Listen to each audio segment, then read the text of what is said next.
everyone, welcome back to DIY with Amber, and thanks so much for spending part of your day with me. If you're new here, my name is Amber Michawn and I do weekly DIYs, hauls, and other fun things. If you're not new, hey doll, hey! Is this what you want now? Feels like you're looking for something better. So in today's video, I have some really nice farmhouse decor. I'm really happy with the way these both turned out, and it's just something fun, and I think it's pretty standard for farmhouse decor. I really hope you enjoyed it. They were super easy to make. I hope you can recreate it. Make sure you follow me on Instagram at DIYwithAmber. Tag me on anything that you do make that I am able to give you inspiration for. And I really like to interact with people over there, so make sure you do that. Follow me on Instagram. And also remember, if you enjoy crafting and home decor on a budget, go ahead and make sure you hit that subscribe button as well as the bell next to it so you don't miss an upload. All right, dolls, let's go ahead and jump right into it. All right, so for the first DIY, I am going to use these paint stir sticks from Home Depot.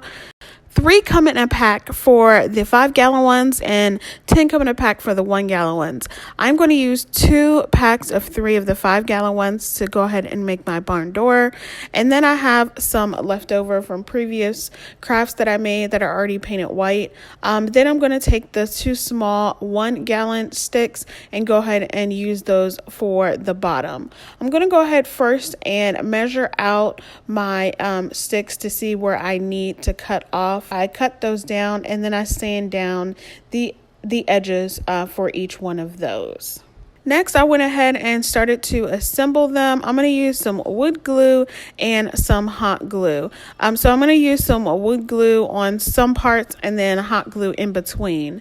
Now, I decided to go ahead and flip those where the ruler is side up, so that way this is the back. And when you're painting over a white, since these are obviously going to be white, you can't see you can still see the ruler in between. So I just decided to go ahead and use this as a back. Not that that matters. You can do whatever you want to do. If you are painting it a color that is going to cover it, then great. Once those were all together, then I went ahead and sanded down anywhere that the hot glue and the woody glue kind of seeped through.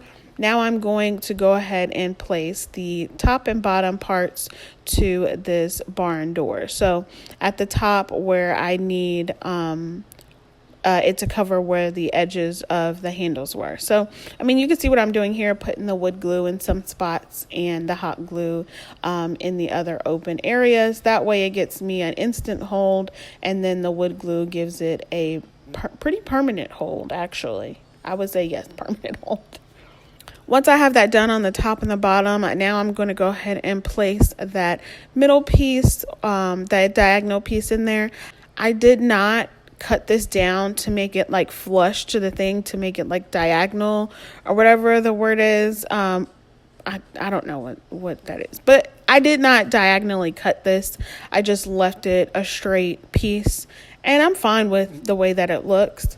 I used the same wood glue and hot glue combination, and then I painted this white. I only gave it one good coat of white chalk paint because after it dries, I'm going to go ahead and sand it down. This is what it looks like, and then I'm going to go ahead and take some of this truffle chalk paint from Waverly and dry brush this on here. I would actually recommend using those chunky brushes that Dollar Tree has to do this, because the bristles are a little bit thicker, obviously, because they're chunky brushes, and it gives you just a better dry brushing look and technique to it. I only had these thin brushes that I have to use in the pack that I had at this time, but I'm happy with the way that it looks. I just kind of did dry brushing anywhere where I wanted it to look a little bit more weathered. And I went ahead and took my sanding block to it. Some of the white paint was still a little wet, but that was fine because some of the wood color came through, and I really, really love how this turned out.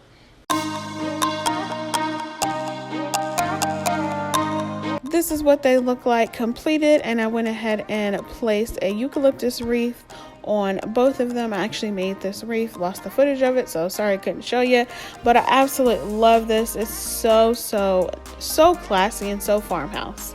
It's so clean too.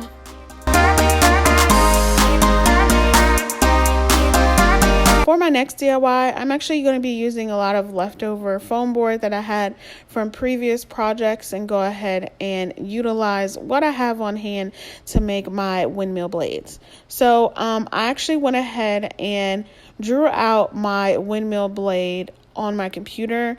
I tried to find like templates, but I just couldn't find any that were free. So I just went ahead and used Microsoft Paint on my computer and drew this out, and then I'm going to go ahead and just trace it with a pencil over my foam boards, and then cut it out with my box cutter. Easy breezy. I went ahead and used the paper for each one because every time that I would cut it out, you know, foam board, sometimes it acts right and sometimes it doesn't. So sometimes you get a little bit more than you need on one side, or it's not a straight line. But I would just recommend using the paper that you made the shape from to continually trace it and cut out your pieces, and then fix them after that with like either some scissors or your box cutter and just cut down the edges that need to be cut down. That's just my 2 cents. Take it if you want. And this is what all my pieces look like after they're done. I did 8 pieces. So next I am going to go ahead and paint them. Now I know the foam board's already white, but I just felt like I should paint these white. So they're 2 different colors. One is going to be white and one is going to be gray. So this color I'm using is they're both acrylic paints. One is just white and this one is my elephant gray and acrylic paint. These paints are from Walmart and from Apple Barrel. So I just go ahead and paint that. I set the white ones aside because I wasn't quite sure what I wanted to do with them. But this is what they all look like once they are completely done with their base coat. Now for the white ones, I'm going to go ahead and use this classic caramel and warm buff colors. And I'm just planning on giving them a weathered look and just kind of rusty look to them. So I do the edges first, and then I decide I want to go ahead and do the rest of the blade on the inside, just a little bit lighter with both of those colors mixed together. And I just kind of dab them all around. This is what they look like once they're complete. Now I'm going to work on my gray blades, and I'm just going to take those same 2 brown shade colors and go ahead and make a sort of a galvanized look. It's not too galvanized because the base color isn't white and I'm using brown, but I wanted these gray blades to look like they were rusty over time. And I really like how it came out. Once I had all my blades done, I went ahead and took this piece of wire that I had. Now this is actually the largest piece to a wreath form from Dollar Tree. So I'm taking that as well as some skewers that I got from Dollar Tree, and I'm going to go paint these skewers gray. I'm using that elephant gray color, and I actually did not paint the wreath wire because it was dark enough in color that I didn't need to.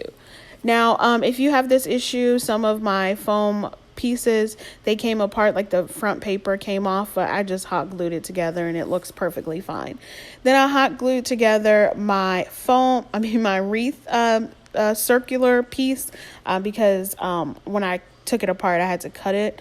But it was pretty easy. It came apart maybe once or twice, and I just hot glued it down for more reinforcement. Then I'm just hot gluing down every spot where the wreath form touches the foam board. So it's in the middle of each one, and I put a generous amount of hot glue underneath and on top of there, and then hold it down in place for a couple of minutes for each one to make sure that I have a secure hold. The next thing I did was take another piece of my foam board and make a circular piece, and then put it in the middle. It wasn't dry yet, so that's why I'm just kind of placing it there and then measuring out where I need to cut my skewers. So the skewers I didn't paint them all the way because they weren't all going to be shown, or the entire thing wasn't going to be shown. So I just needed to cut them down to size. That's what I did for all of them. placed them where they needed to, and then hot glued them down. I also did a generous amount of hot glue for this just to make sure that they had a good hold. So yeah, I mean, you can either choose to not have them so long. You can maybe cut them down to where they meet just under the wire form. You could totally do that. But this is how it looks once I turn it over. And then I just put some hot glue on the front part of those skewer sticks and placed my circular piece in the middle. This is what it looks like completed. I actually changed out my circular piece because this kind of the one previous looked a little bit more oval.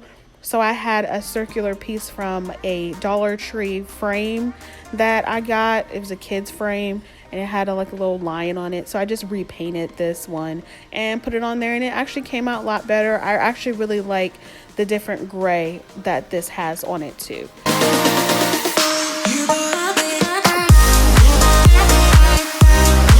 Alright dolls, that's all I have for you today. I really hope you enjoyed this video, and if you did, make sure you go ahead and give me a big thumbs up. Leave me a comment below letting me know which one is your favorite, if you would change anything as far as colors or whatnot. And also make sure you go ahead and follow me and tag me on Instagram, letting me know anything that I have inspired you to create.